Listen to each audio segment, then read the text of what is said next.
The Russian court has sentenced former state TV journalist Marina Ovsyannikova, who burst into news broadcast with a placard that read "Stop the War," and "They're lying to you," to 8.5 years in jail.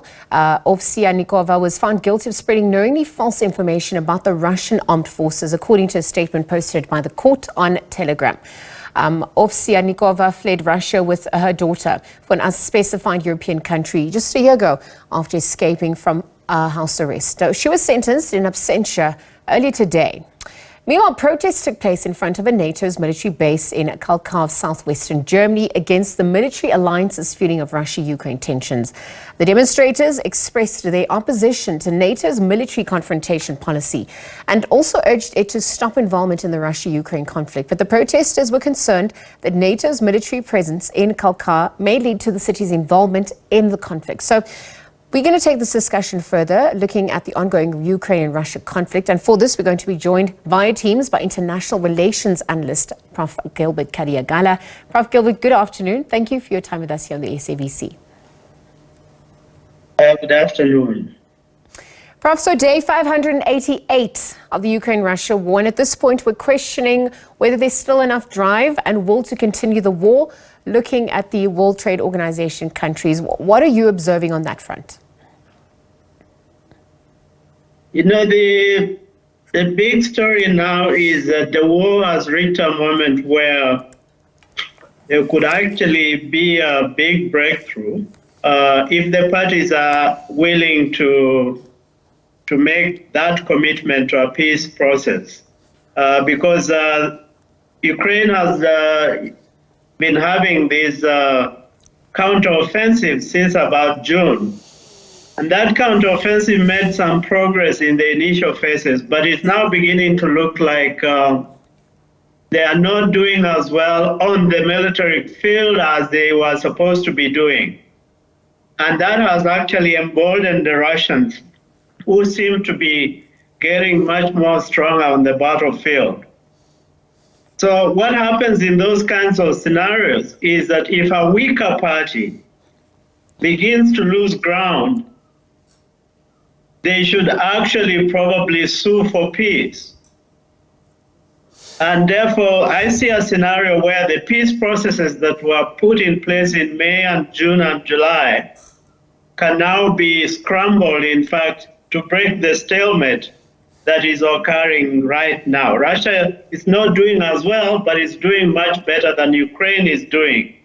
So the expectation is that the two parties now can be convinced that there is a hurting stalemate that would permit some negotiator or mediators to go in and now begin to convince them on the necessity of a peaceful agreement.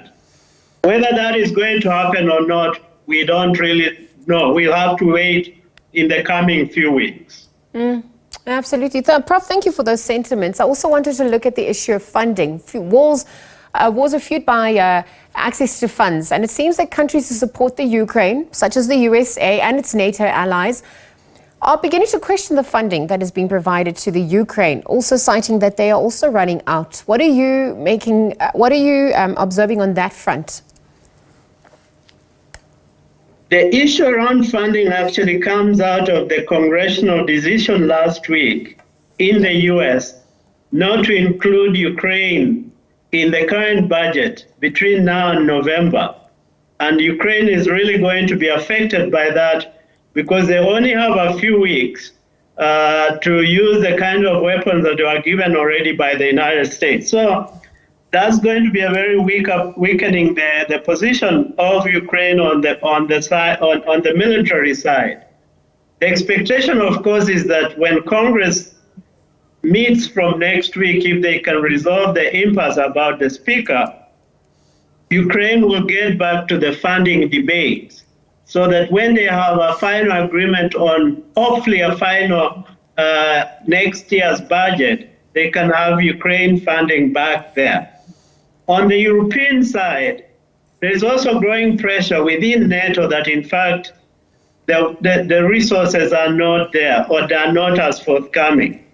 But I think what I also saw in Europe is NATO beginning to say if the US Congress cannot provide sufficient funding for Ukraine, we have to be seen to be providing funding that maintains Ukraine's military credibility, because the worst thing you can do now is to cut all funding. Or the worst thing that can happen is if NATO now withdraws all the funding to Ukraine at this moment, when there is actually no real US aid coming on the table.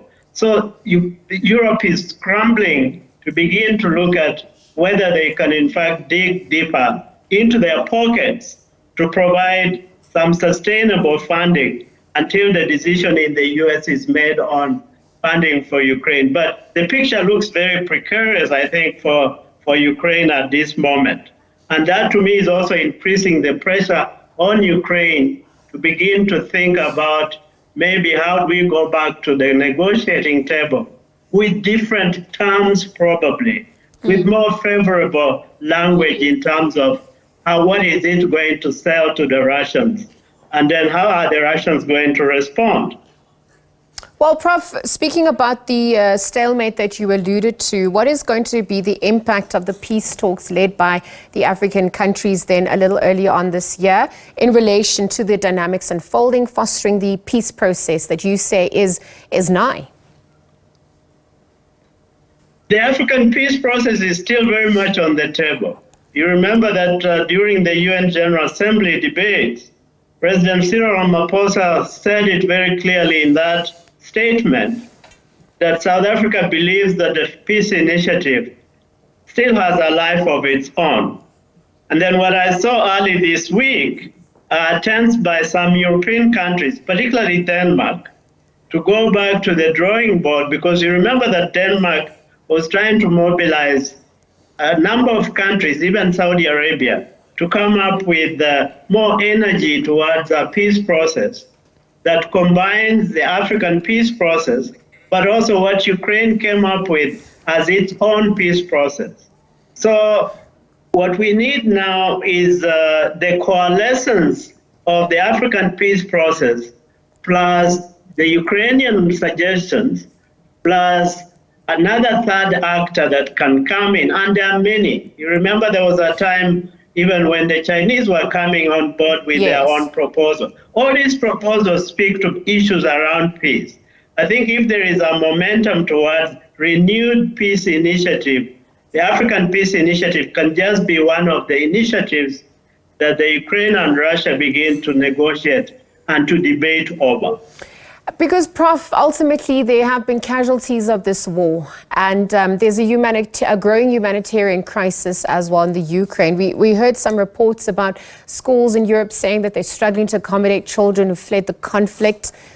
What are you observing on that front, given that we're 588 days into this war?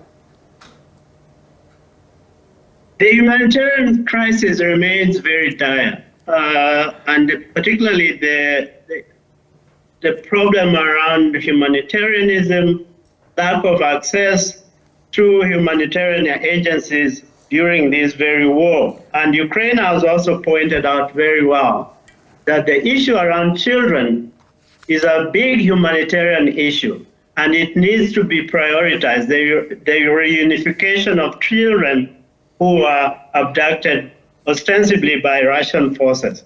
So this is an important element. And the entire humanitarian issue, therefore, will come up front if there is any discussion around the return to a peaceful process. It will be prioritized, I think, by the actors, because humanitarian issues are more dire and more critical than these other issues that can be negotiated as the parties begin to gain confidence around themselves, around our peace process.